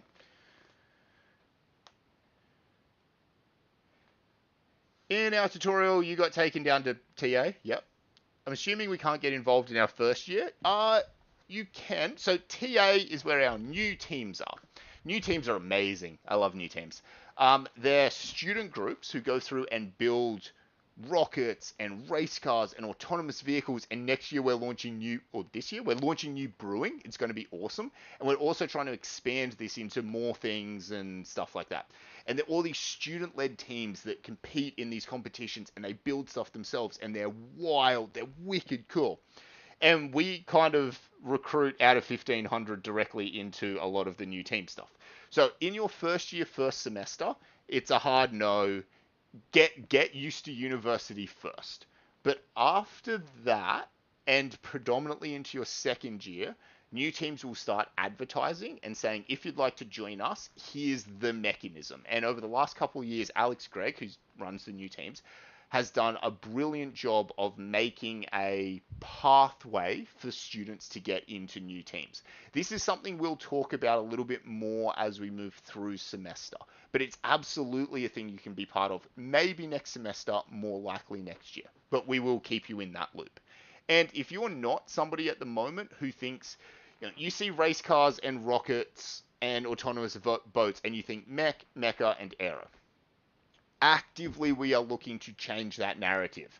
We want more people who are not mechas or aeros involved in new teams. So please don't feel you're being excluded. In fact, we actively want you. I want you to come and be part of new teams so that we can diversify our skill sets and things like that. So absolutely, it's something you're going to hear more about as semester goes on. Cool. I think S. Smythe, I don't know how I'm supposed to say that, I think I've answered that, and we'll talk more about it as the semester goes on. For now, for now, if you're an aero or a mech, your tutor is a new teams leader, so just kick ass in ENGG1500 and you're going to get a tap on the shoulder anyway. I know a company that's hiring mech engineers at the end of their first year. Nice. Which I thought seems a bit early. So, they may know what they're doing. It's very likely that that company has a plan for you, and they'll give you like 2 weeks experience at the end of first year and like 4 weeks experience at the end of second year, provided you do well in that first 2 weeks. And then they'll give you like 8 weeks at the end of third year, and they're simply try before they buy you. Then they're going to give you a job offer when you finish, right? So they're like, cool, we've got this person, we got them hooked in first year, which is a really good thing. It's not malicious in any way. It's great for you. It gives you a career pathway. It lets them inform you of what they think is important for you to learn in your engineering degree, and it sets you up. Or the alternative is you get through your first year of this and you're like, this is not a good fit for me. I don't want to go back there. Cool, no harm, no foul. It's all good. So hopefully that's an engineering company that really knows what they're talking about.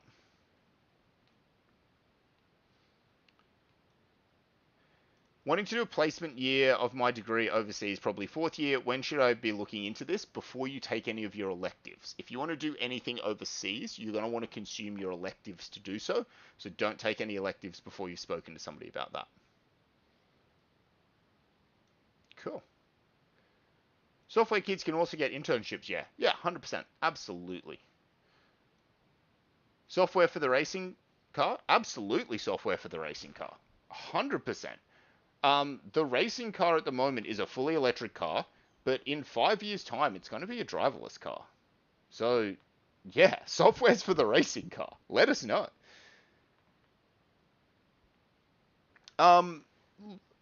I wouldn't be looking too hard for internships right now. I would probably say that's a bad thing to do, is trying to get them now.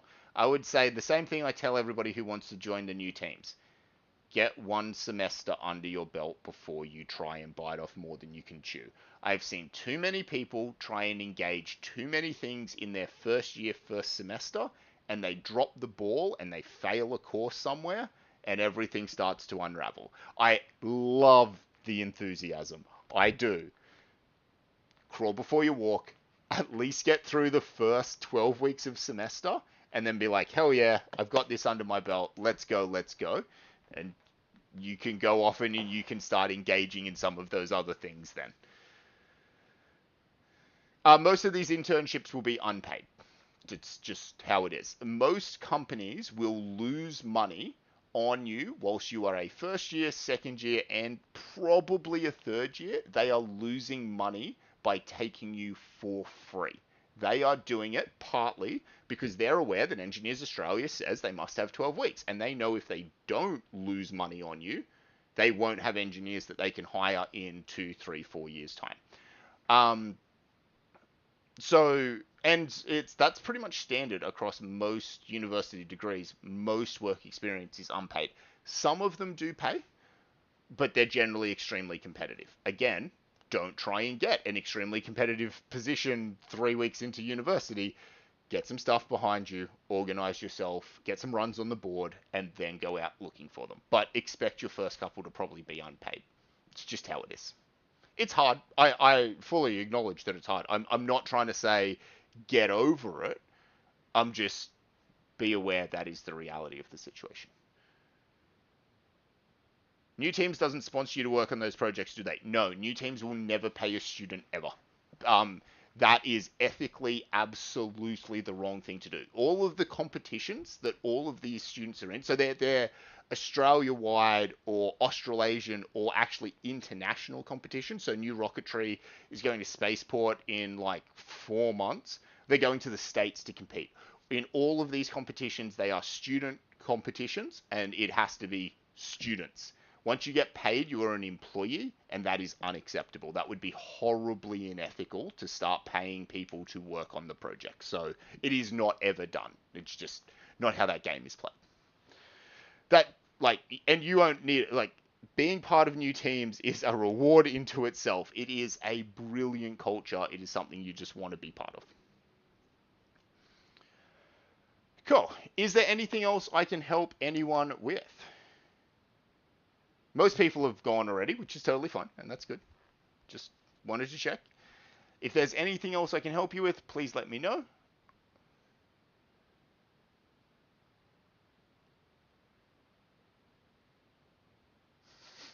Yes, that is super cursed.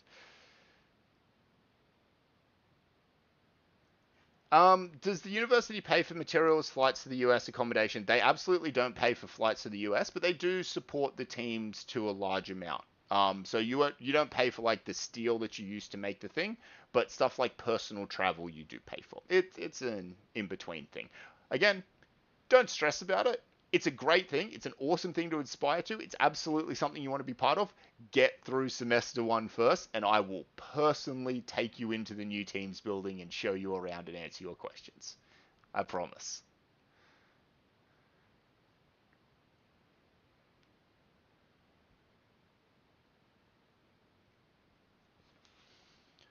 If I was to move to another country to do surveying after I was fully accredited in Australia, is it likely to be a waste of time and money to do later on? Okay. No. Now, surveying, unfortunately, is the awkward situation here because I'm not 100% sure on the regulations. I can tell you what it is for engineering, and I know surveying is similar, but the terminology here is a little bit different. So, Engineers Australia are what are called a governing body. They're a group of engineers in Australia, unsurprisingly, who are one of the people, they're not the only people, but they're one of the people who set a standard in this country for what it is to be an engineer. And they go around to all of the universities once every 5 years and they do what they call accreditation. They go through and they say, what are you teaching your engineers? How are they doing? We want to talk to your engineering students. We want to talk to your staff. We want to talk to your alumni, the people who've graduated and left. And we want to talk to their employers. And they say, are you teaching them the right things? Are they learning well? When they talk to the employers, they're saying, are the graduates from Newcastle capable of doing the things you expect an engineering graduate to do? And they go around and they do that. And if they're happy with everything, they're like, great, you are an accredited degree. You can take that piece of paper and call it equal to anyone else in Australia. And all the universities in Australia hand out a degree that is, if it is accredited, it is of equal standing. Generally, it's, you're doing pretty good, but here's some advice on how to do better. Enforce this advice before we get back 5 years later. And that's fair, right? Like at the moment, it's make sure you are educating your students appropriately on chatbots and AI and stuff like that. And that's absolutely something that 5 years ago didn't exist in the course content. Well, it did in some extent, but it's much more important now than it was then. So it helps us constantly improve. It also makes sure we're at an adequate standard, which we are, and it is fine. We got accredited last year, and all of our engineering degrees were given accredited status. It wasn't necessarily a surprise, but it was always good to know. To address your question, there is then a thing called the Washington Accord, where a whole bunch of these sort of governing bodies all over the world got together and said, this is our standard for what we consider an engineer. And Australia is a signatory of that, which means if you get a piece of paper from an accredited engineering university in Australia, you can go to the States, you can go to England, you can go to Europe, you can go to wherever you want, as long as that other country is also a signature of the Washington Accord, and they will honour your university degree. And we in Australia honour theirs. So somebody who gets a degree in Germany can fly over here and be a practicing engineer. By the way, that is not the case for, say, a lawyer. They have to resit all the exams in not just different countries, but sometimes in different states. But for us, once you're an engineer, you're an engineer. So this is what it is to be accredited with a Washington Accord, which is fantastic. And not everybody knows that, and it's a wonderful thing to know. I don't know what it is for surveying. Engineers Australia don't accredit surveying. Somebody else, probably Surveyors Australia, probably accredit surveying, and they probably have the same system in place. I would almost guarantee it. I would bet the vast majority of the things that I own on the fact that you would be fine to go to most overseas countries with your surveying degree. Sorry, that was a long answer that didn't answer your question specifically very well, but I thought the others on stream might be interested to know.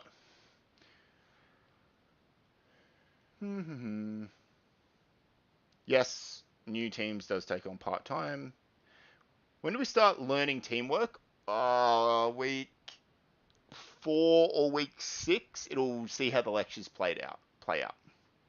There's lecture content on it. It's coming. Materials are generally funded for new teams by the uni, correct? How well do we have to do in our subjects for them to consider us for new teams?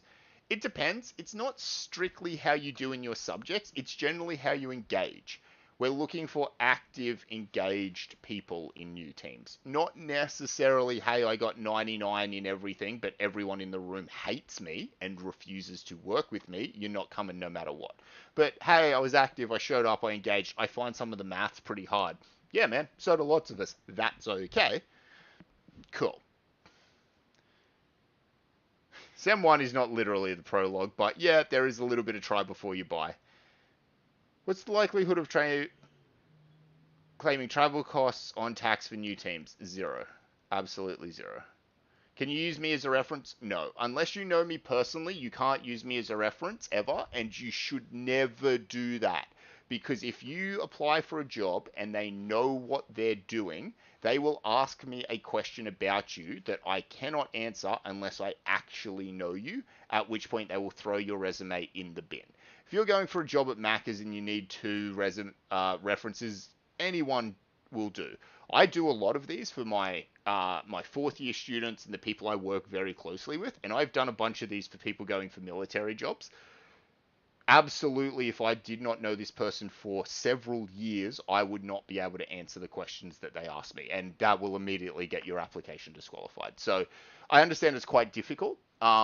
You want somebody who could at least recognize you when you walk down the hallway.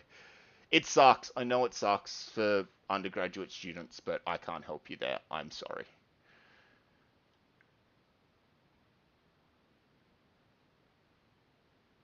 No way, Liam. Is that legit? A pirate ninja is defined as 1 kill. I know it's from The Martian. I know it's from the book. Is that a thing that made it? That is wonderful if it's a thing that made it. By the way, if anybody hasn't read The Martian, go and read The Martian. It's a brilliant book. Does high distinction mean anything if a pass lets you get a degree? Yeah, it absolutely means everything. You go for an engineering job. You and 200 other people. How do we sort you? Now, the mark is not the only way that you'll be sorted. Lots of people will sort you on, do you have other experience? Do you have volunteer work? Companies love people with volunteer work, all sorts of things. But as a generic engineer, when you walk out the door, every time you put a job application in, you'll put in with 10 other people who also have a generic degree. How do you separate yourself from the pack? Your marks do. And if you want to go for top tier jobs, then your competition will be even higher. So yep, you can get P's get degrees. They do. That's absolutely true. Bad ones, but they get them. And sometimes it's all you need. Sometimes all you need is the degree and you get a job and you will be fine. And that's fine. And I do not begrudge that person ever. Optimization is about knowing what the minimum optimization is what we do as engineers, and it's about knowing how to invest the least to get the most out of it. And if that for you is the optimum solution, great. For the person who was asking me about potentially doing a PhD later, good luck with a bunch of P's getting into a PhD. So it limits your options for where you can go with your degree.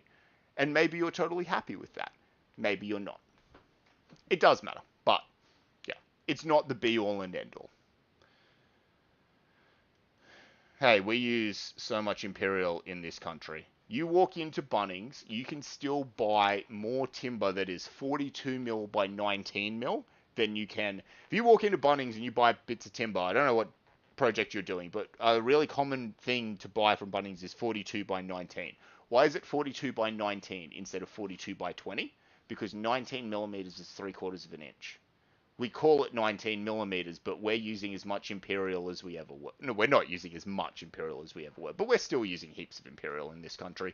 Most pipework you buy won't be 200 mils in diameter, it'll be 203 because it's 8 inches. It's just how it is. Yes, there is a lot to hate about Imperial units, I acknowledge that, but glass houses. Cool beans. All right. I feel that we're fine from here. I'm happy, again, next week to have chats at the end of live streams. I love talking to you guys. But for now, I'm going to bid you all farewell. Go and enjoy your evening. Thank you very much. Have a good night, everybody.